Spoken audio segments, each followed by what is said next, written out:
Capital Radio.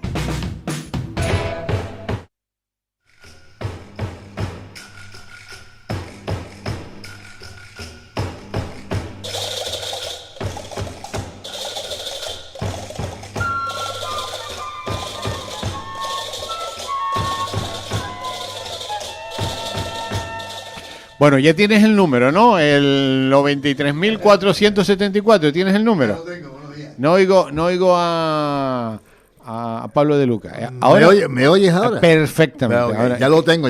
Ya tiene- Vamos a ver si toca. Bueno, Además, es un terminado en 4. ¿Te gustan los 4? Sí, Sí, interesante. qué Los curioso. 4 y los 6. ¿Te gustan Me los 4? mucho, sí. ¿Sí? Sí, Y a una mí- vez me tocó algo por un 4 precisamente, no fueron muchos, fueron 200 euros por ahí, lo que sea, pero sí. Bueno, por lo menos te tocó algo. A mí nunca me ha Y por tocado eso, nada. por eso es interesante. Lo que pasa es que es un poquito elevado, pero no importa. Es No un- importa. bueno, Y además tiene la garantía del gato negro. El gato Y negro. Eso es importante. El gato negro es una administración Sí, señor. potente. Siempre ha tocado. Los realejos. Siempre. Bueno, Bueno, vamos a empezar con una noticia interesante, ¿no? Antonio Tejera Gaspar, catedrático de Prehistoria de la Universidad de La Laguna, ya está casi salido, bueno, al mercado, un libro interesantísimo, El viaje de la momia. el viaje de la El viaje de la momia. Esto es interesante porque habla de todas esas momias que fueron esquilmadas en el siglo XVIII, cuando la época en que Viera y Clavijo estaba investigando y estaba un poco sorteando esas tierras del sur para ver dónde estaban las famosas cuevas en las que había enterramiento, ¿no? Por ejemplo, la cueva de Erques, en la que, como te dije el otro día, se encontró una momia que está ahora mismo en el Museo Arqueológico Nacional de Madrid, que es la famosa momia esta que está bien conservada, y claro, era la época de la Ilustración, con Carlos III, el rey de España, que gobernaba en aquel tiempo, en la que se produjeron una multitud de, sobre todo ese siglo, ¿no? El siglo XVIII.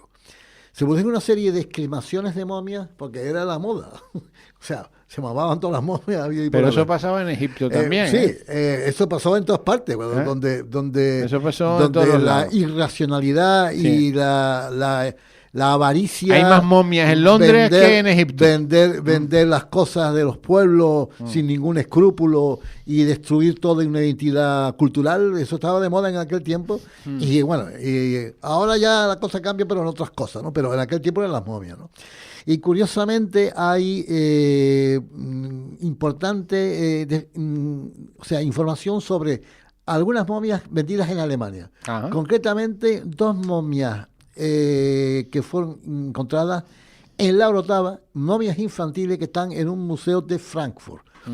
Un museo no, una colección privada. Una colección Por privada. eso te puedo decir ya todo, ¿no? Estamos hablando de que determinados comerciantes de aquella época, tanto ingleses, alemanes como europeos sobre todo, ¿no? Pues se dedicaban a ese comercio ilícito, ¿no? Evidentemente, y después los vendían, ¿no? Y después también hay información sobre 7 momias encontradas en la cantidad de Mertianes. En el puerto de la Cruz. Sí, señores, de las cuales 2 eran femeninas, ¿no? Pues eso está en Múnich, en Múnich, que es otra ciudad alemana, también en una colección privada.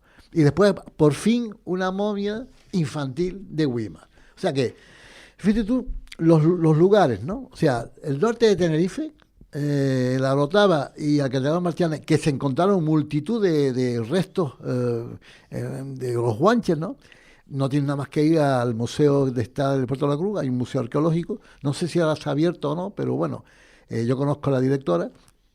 Y aquí ahí se encontró multitud. ¿Y por qué dices que no sabes si está abierto? Porque abre y cierra de repente. Sí, eso es algo que me extraña, ¿no? Es como un río que abre y Sí, cierra como el debería, Guadiana. debería estar abierto fijo. No, como dices tú que no sabes si está abierto, me llama Pues la yo atención. cuando fui una de las veces estaba cerrado, después abrió, en fin. Y esto es importante porque hay muchos turistas que van al puerto y que se interesan por el Museo Arqueológico, que está anunciado, ¿no? Lo que son las visitas turísticas, que es importante. Pues bueno, y ya te digo, y después esta información, ¿no? Que nos viene, pues, justamente en la Caldera de los Mertianos se encontraron muchos restos. Allí había muchas cuevas, yo recuerdo. Porque eran, sí, le llaman la cueva de los 7 palacios. Fíjate Sí, tú, había muchas cuevas allí, de hecho Sí. había un camino. Bueno, para subir a la parte alta del Puerto de la Cruz, que yo me encantaba subir por ahí, por ese camino, había un montón de cuevas. Bueno, pues hoy en día el Hotel Semiramis, que es uno de los que está ahí, está encima justamente. Un poquito más hacia la izquierda, pero bueno, se ve perfectamente que es la cueva de los 7 palacios llamado Chichimani, que es el topónimo que le llaman los guanches, está recogido en Betecura Afonso.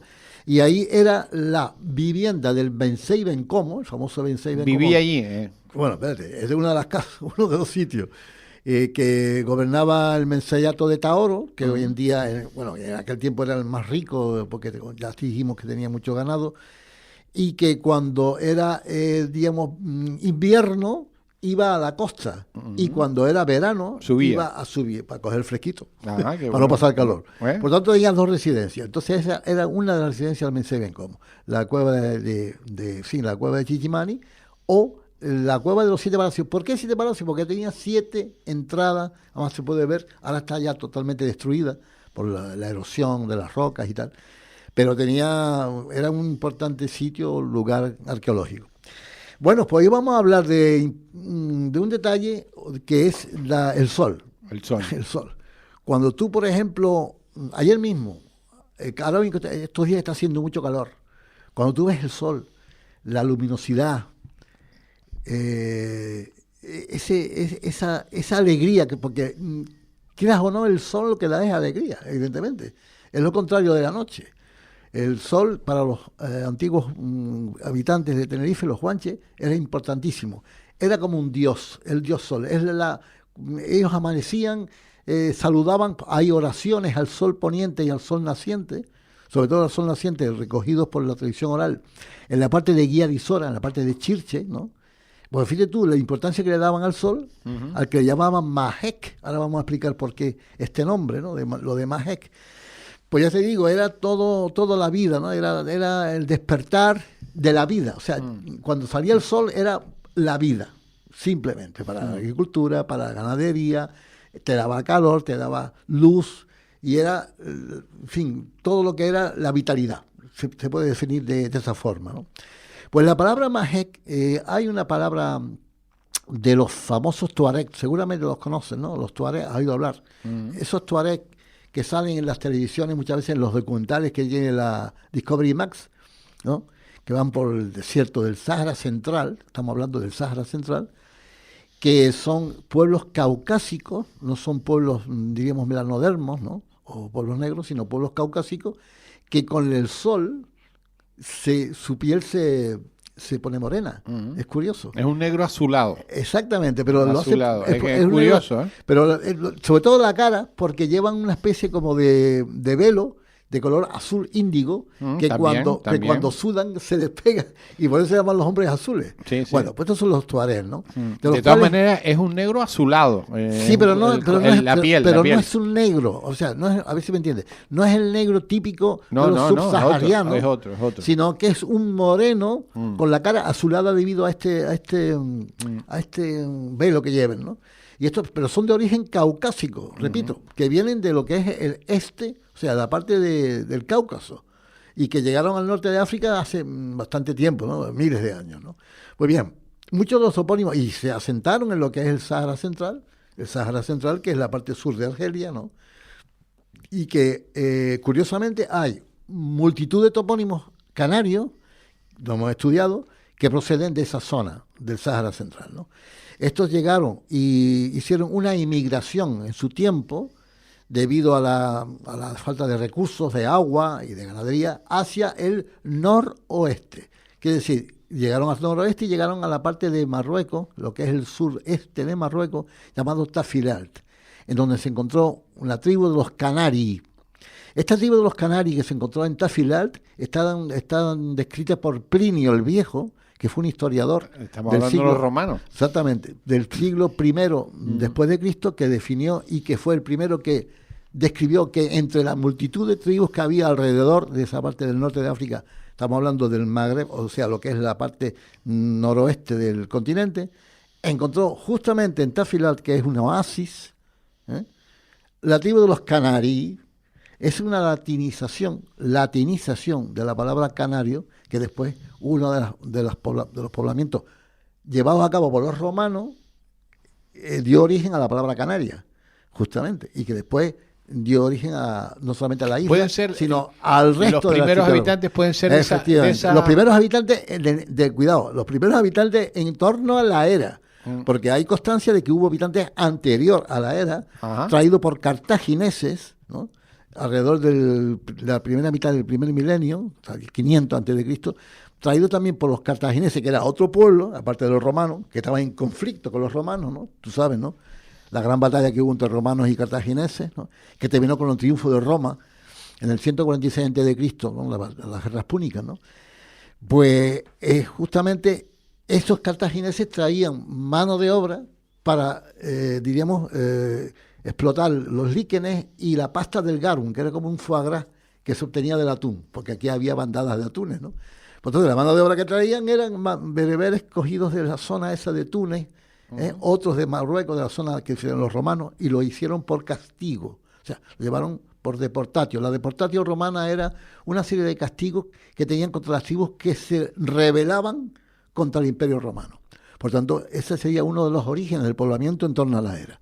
O sea, por tanto, ya explicaremos otro día cuáles son otra hipótesis que existe entre los autores, aunque en menor grado, la inmigración por sus propios medios, debido a que se divisaba desde lo que es Tarfaya, que está a 96 kilómetros de Fuerteventura, del Tanque Tarajal, se veía las costas de Fuerteventura. Por tanto, es posible que una pequeña parte anteriormente, ante el siglo IX antes de Cristo, llegaran por sus propios medios buscando, diríamos, otros horizontes para la supervivencia.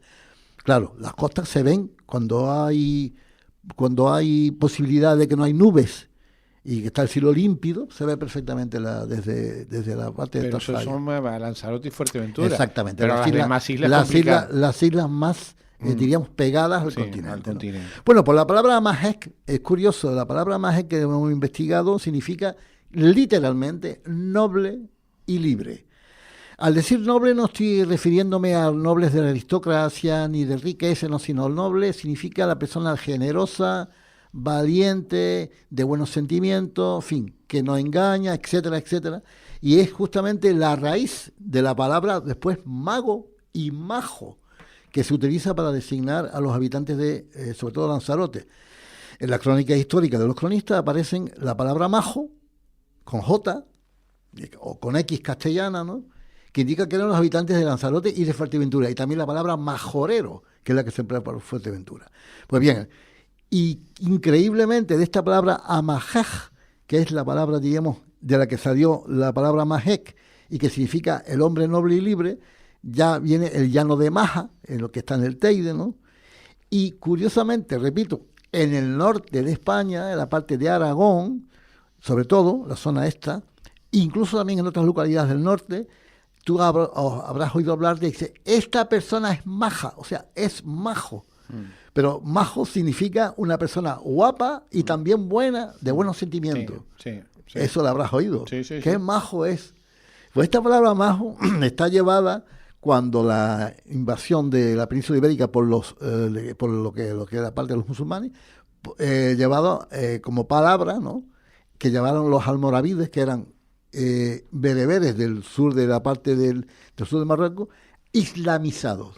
Entonces, esa palabra ellos utilizaban su idioma, aunque estaban con la religión islámica, pero eran bereberes que llevaron allí e impusieron esa palabra allí. Por eso ha quedado muy resquicio. Hay muchas palabras árabes y bereberes que están en lo que es el castellano, y entre ellas esa, curioso, majo. ¿De dónde posiblemente venga? Pues de ahí. No es porque sea, diríamos, de aristocracia, no, sino que simplemente qué majo es.